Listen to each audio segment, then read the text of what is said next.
The knock came just as I was pouring my morning coffee. Sharp, insistent, the kind of knock that demanded attention, not patience. I wasn't expecting company. Not today. Not after the week I'd had. Setting my mug down, I wiped my hands on my robe and made my way to the door, exhaling slowly. I wasn't prepared for what I saw when I opened it. There she stood, Ashley, my husband's new girlfriend, the one he had left me for, the one he had flaunted in public, while I had been left to pick up the shattered pieces of my life. She was grinning. I barely had time to process the sight of her before she spoke, her voice dripping with smug satisfaction. "You need to start packing, Sarah. We're moving in." She tilted her head, eyes gleaming with triumph, as she held up a folded piece of paper. A deed? A contract? I couldn't tell. "Mark didn't tell you?" She smirked. "This house is his now, so I'd start boxing up your things. If I were you, we're taking over." A slow, creeping chill spread through my chest. But instead of anger or panic, I felt something else. Something colder. Something calmer. I let my lips curl into a smile, because I wasn't alone. Behind her, standing just out of her line of sight, was my lawyer. And I knew something she didn't. It had started months ago. Or maybe, if I was honest, years. Mark and I had been married for 12 years. And for most of that time, I had been the wife who held things together. The one who organized the finances. The one who made sure the mortgage was paid. The one who put in the effort when Mark started pulling away. I had ignored the signs at first. The late nights at work. The way his phone suddenly never left his hand. The whispered calls in the other room. But then I saw them together. It was supposed to be a girls' night out. A break from the stress of a marriage I was desperately trying to hold on to. But fate had other plans. There they were, in the corner of the restaurant, his hand resting on hers, laughing like I had never seen him laugh in years. And in that moment, something inside me snapped. I didn't confront him. Not then. Instead, I went home and started planning. Because if Mark thought he could humiliate me, if he thought he could take what was mine and walk away unscathed, he was wrong. Ashley's smile grew wider as she mistook my silence for shock. "I know this is hard for you, Sarah," she said, feigning sympathy as she tucked the papers under her arm. "But Mark and I are in love. It's time for you to move on." She placed a manicured hand on the doorframe as if she already owned it, as if she had already won. I almost laughed, but instead, I took a slow step back and gestured for her to come inside. Her eyebrows lifted in surprise. She wasn't expecting that. She stepped in cautiously, her heels clicking against the hardwood floors I had chosen. The house I had built, the walls that held years of my life. Memories, struggles, victories. Behind her, my lawyer followed, silent and composed. I closed the door. Then I turned to face her. "Ashley," I said smoothly, taking my time, "there's something you should know." Her smirk faltered. My lawyer stepped forward, finally making his presence known. And then the real game began. Ashley's smirk faded as my lawyer took a step forward, his presence finally sinking in. The confidence she had waltzed in with, the arrogance of someone who thought she had already won, was starting to crack. What is this?" she asked, her voice not quite as steady now. I let out a breath, slow and measured, before speaking. "You seem so sure of yourself." "Ashley," I said, tilting my head, watching her, "like you think you already own this house. Like you think you and Mark have outsmarted me." Her fingers tightened around the papers she was holding, her posture shifting slightly. She was starting to realize something was off, but she wasn't quite ready to let go of her smug confidence. Mark transferred ownership to himself. She snapped, holding up the document. "He said you didn't have a choice. This house is his now. We checked. I smiled again. Did you? I glanced at my lawyer, who had remained quiet this whole time, calmly flipping through his folder. He adjusted his glasses, his expression unreadable. Mrs. Harrison, he said, addressing me formally, ignoring Ashley completely. Would you like to explain, or shall I? I turned back to Ashley, taking in the way her confidence was finally beginning to waver. Go ahead, I said. I think she should hear it from a professional.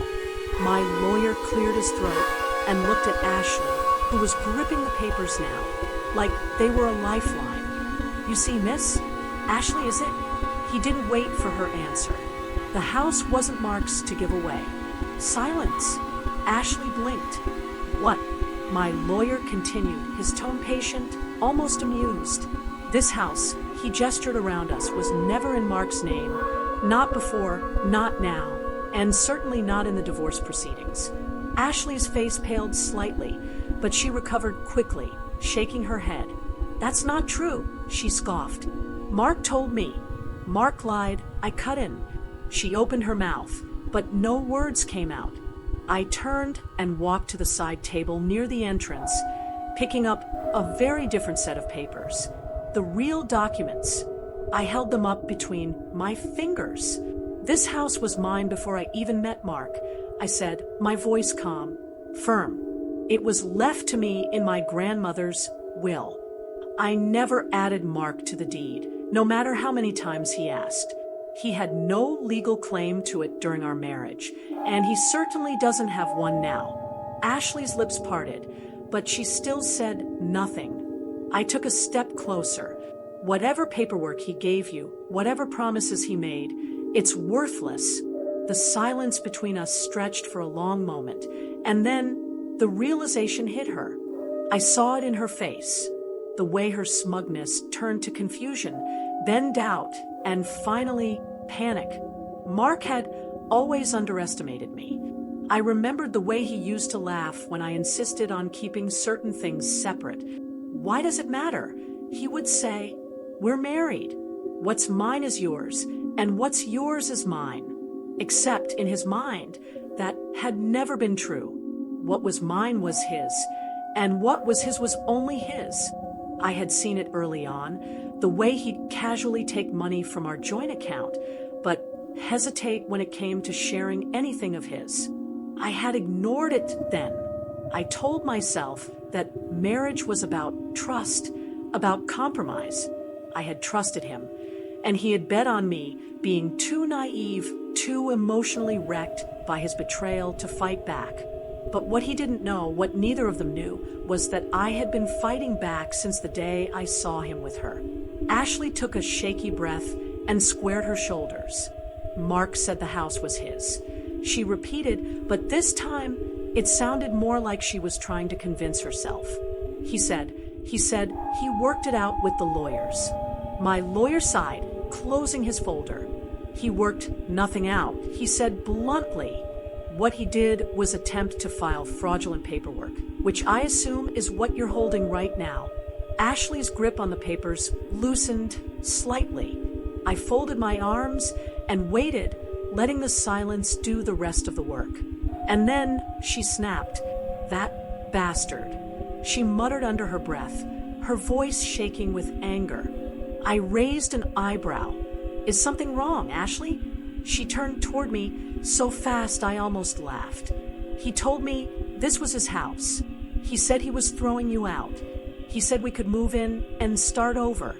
I tilted my head. And you believed him? Her eyes flashed, but she didn't answer. I could see the wheels turning in her head. She had just realized something. If Mark had lied about this, what else had he lied about? She turned to my lawyer. So you're saying legally he has nothing? My lawyer adjusted his tie. That's exactly what I'm saying. Ashley inhaled sharply, her hand tightening around her phone. She was calculating, deciding her next move. I already knew what she was going to do. She was going to call Mark. She was going to demand answers. She was going to realize far too late that she had hitched her future to a sinking ship.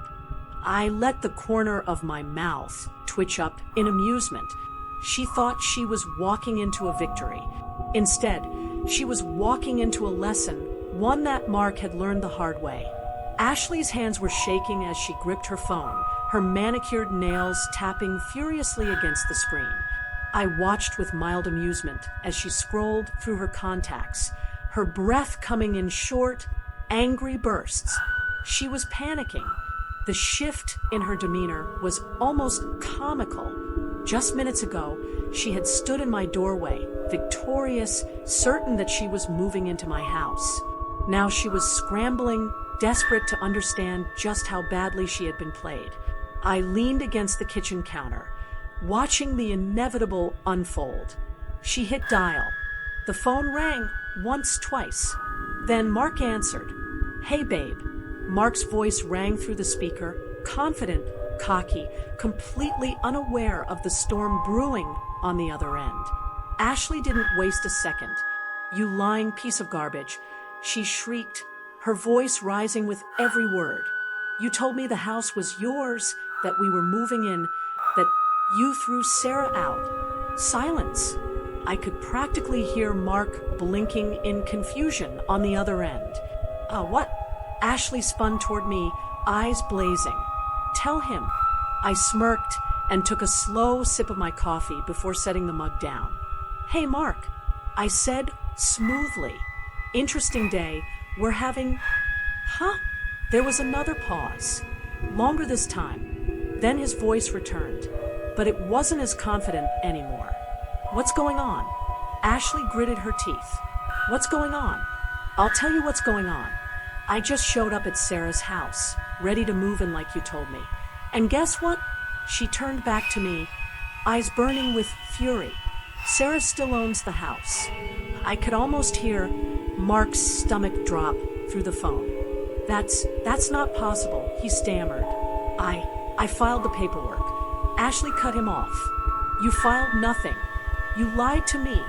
You said we'd be starting fresh. You said you took care of everything." Mark's breathing grew heavier.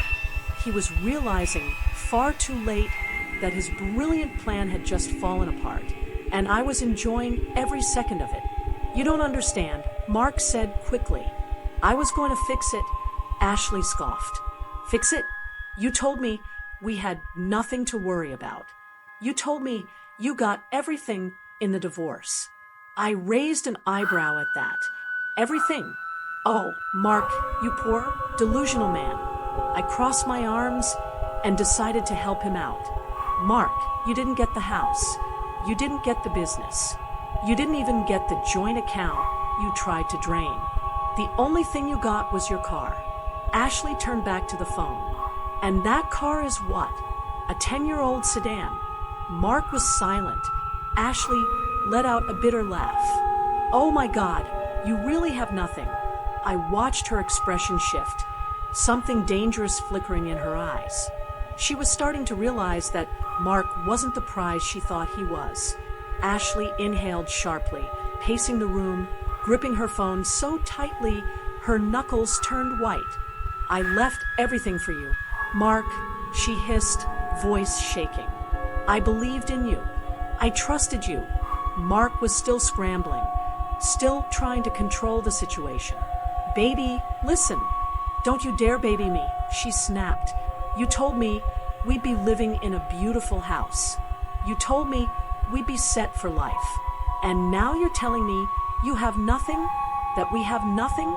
She was unraveling fast, and I wasn't about to stop her. I walked over to the counter and leaned against it, watching them melt down like a spectator at a particularly entertaining play. Mark's voice grew more desperate. "Ashley, come on, we're in this together." Ashley let out a sharp, humorless laugh. "No, Mark, you dragged me into this mess. I didn't sign up to be broke and homeless with you." She suddenly turned to me, her eyes wild. "You planned this," she accused. "You wanted me to find out like this." I shrugged. "I didn't force you to show up at my house, uninvited." "Ashley, that was all you." Her lips parted, then snapped shut. She had no comeback for that. The reality of the situation was sinking in. Mark had used her, played her just like he had tried to play me. And now, she was paying the price for believing his lies. Ashley turned back to the phone, her entire body trembling with rage. "I should have known," she seethed. "You didn't love me. You just needed someone stupid enough to go along with your little fantasy." Mark's voice was full of panic now. "Ashley, please." Click. She hung up. And then she turned to me, her face a mixture of humiliation, rage, and something else. Something I knew all too well. Regret. For a moment, neither of us spoke. Then, Ashley did the one thing I never expected. She laughed, a short, bitter sound. "I can't believe I fell for him." I shrugged. "It happens." She exhaled sharply, rubbing a hand over her face. Then, without another word, she turned on her heel and walked out. I watched her leave, wondering what would become of her now. Would she run back to Mark? Try to salvage what little dignity she had left? Or would she do the smart thing, cut her losses, and walk away for good? Either way, it didn't matter to me, because the one thing I knew for sure was this. Mark had lost, and for the first time in a long time, I had won. Ashley's footsteps echoed down my driveway as she stormed away, foam clutched in her shaking hand. She had come here thinking she was stepping into her new life. Instead, she had walked straight into a humiliating reality check. I didn't call after her. I didn't feel sorry for her. She had made her choices. Now, she had to live with them.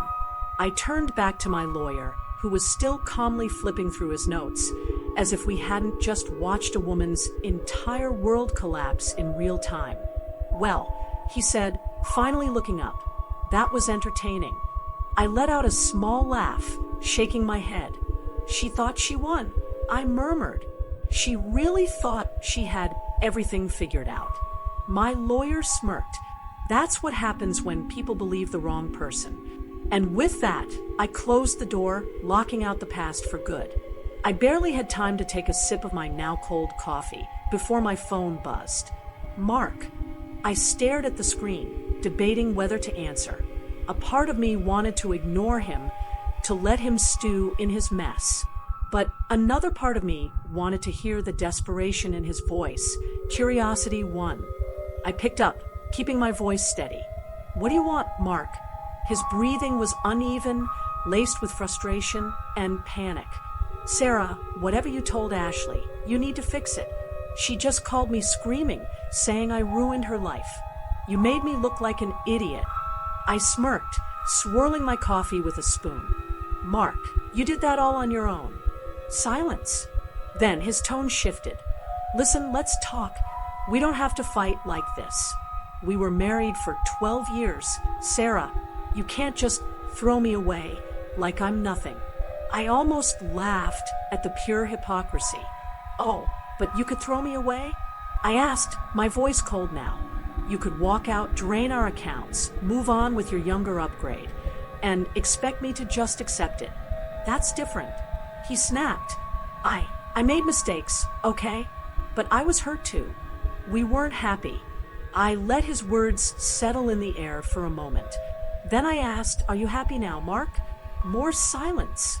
I already knew the answer.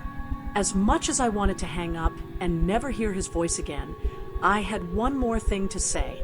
"By the way, Mark," I said, keeping my tone light, "I got a call from my lawyer this morning."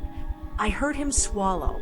"And your petition to revisit the divorce settlement," I paused, letting it sink in. The judge dismissed it. Again, his frustration turned to outright rage. "This isn't fair, Sarah. You set me up. You planned this whole thing behind my back." I couldn't help but smile. "No, Mark," I said calmly. "I just paid attention." And with that, I hung up. I expected that to be the last of my interactions with Mark. I was wrong. 2 days later, Ashley was back at my doorstep. Only this time, there was no smug grin, no condescending tone. She looked defeated, Her usually perfect makeup was smudged. Her blonde hair, which had always been styled to perfection, was messy, like she hadn't had the energy to fix it. I folded my arms, leaning against the doorframe. "Ashley," I greeted, keeping my voice neutral. "What do you want?" She hesitated, shifting her weight. She looked down, then back up at me, biting her lip. And then she did something I never expected. She apologized. "I was stupid," she said, her voice cracking. "I believed him. He told me you were cold, controlling, that you didn't support him." I thought. She shook her head, laughing bitterly. "I thought I was different, that he wouldn't do to me what he did to you." I stayed quiet, letting her speak. "But you were right," she whispered. "Everything you said. He used me. He took my money, maxed out my credit cards. And when I asked him to help with rent, her eyes glistened with unshed tears. He told me I was too much to handle, that I was holding him back. And just like that, Ashley had become me." I exhaled, studying her carefully. "So what now?" I asked. "You running back to him?" She laughed again, shaking her head. "I'm done. She hesitated. "I just wanted to say, I'm sorry." I watched her for a long moment. I wasn't sure if I forgave her, but I did understand her, because I had been exactly where she was standing now. I nodded, stepping back. "Good luck, Ashley." She gave me a small, sad smile, and then she walked away. That night, I sat in my living room with a glass of wine, reflecting on everything that had happened. I had thought revenge would feel different, that when Mark finally hit rock bottom, I'd feel a rush of victory. But the truth, I didn't feel anything for him anymore. I had won because I had moved on, because I had built something of my own. And Mark, he was still stuck in the same cycle of self-destruction. That wasn't my problem anymore. My lawyer had sent me one final update. Mark had applied for a new credit card. He was denied. He tried to get a loan. He was denied. He was drowning. And for once, I wasn't going to save him. I lifted my glass to no one in particular and whispered, "Good luck, Mark." And just like that, I closed the chapter on him forever. The morning was crisp and quiet as I stepped into my boutique, the little shop that Mark had once mocked. The bell above the door chimed softly, and for the first time in years, I felt truly at peace. No more legal battles, no more phone calls from my ex, no more shadows of the past looming over me. I had won, not in the way Mark had feared, not with shouting or bitter revenge, but by simply living well. I had outgrown him, and nothing felt better than knowing that. I hadn't heard from Mark in weeks. After our last conversation, the one where he begged me to fix things for him, I assumed he had finally given up. But then, this morning, I saw it. A message from an unknown number. I knew exactly who it was before I even opened it. "Mark, Sarah, I messed up. I know you probably hate me, but I need help. I lost my job, and I have nowhere to go. Can we just talk? Please?" I stared at the words on my screen, waiting for the anger to come. The resentment, the urge to throw the phone across the room and scream about how unfair it was that even now, after everything, he still thought he could use me. But I felt nothing, absolutely nothing. I deleted the message, and that was it. No more Mark, no more past, just my future. A week later, Ashley came into my boutique. She hesitated near the entrance, looking nervous, uncertain if she should even be here. I folded my arms and waited. She took a deep breath, then walked toward the counter. "I got a job." I raised an eyebrow. "Oh," she nodded. "Marketing. It's not much, but it's mine." For the first time, Ashley didn't look like the smug, self-assured woman who had stood at my door weeks ago. She looked real, humbled, changed. I gave her a slow nod. Good for you. She let out a shaky laugh. Honestly, I don't know how you put up with him for so long. I smirked. I don't either. She hesitated again. I know I don't deserve it, but do you think we could be friends? I thought about it, about everything she had done, everything she had learned, everything I had learned, and then I gave her a small smile. Not friends, but maybe one day. That was enough for her.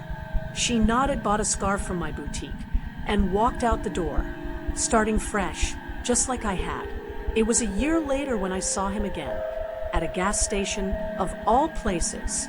I had pulled in to fill up my car when I spotted him across the lot, standing by a rusted sedan that was barely holding together. He looked different, thinner, tired, a little lost. For a moment, our eyes met, and in that brief second, I knew exactly what he was thinking. She got everything, and I have nothing. But what Mark never understood was that I didn't win because I took things from him. I won because I rebuilt myself, because I refused to let him take my future the way he had tried to take my past. I gave him a small nod, nothing more, and then I drove away. That was the last time I ever saw Mark. Years later, my boutique expanded into 3 more locations. I had new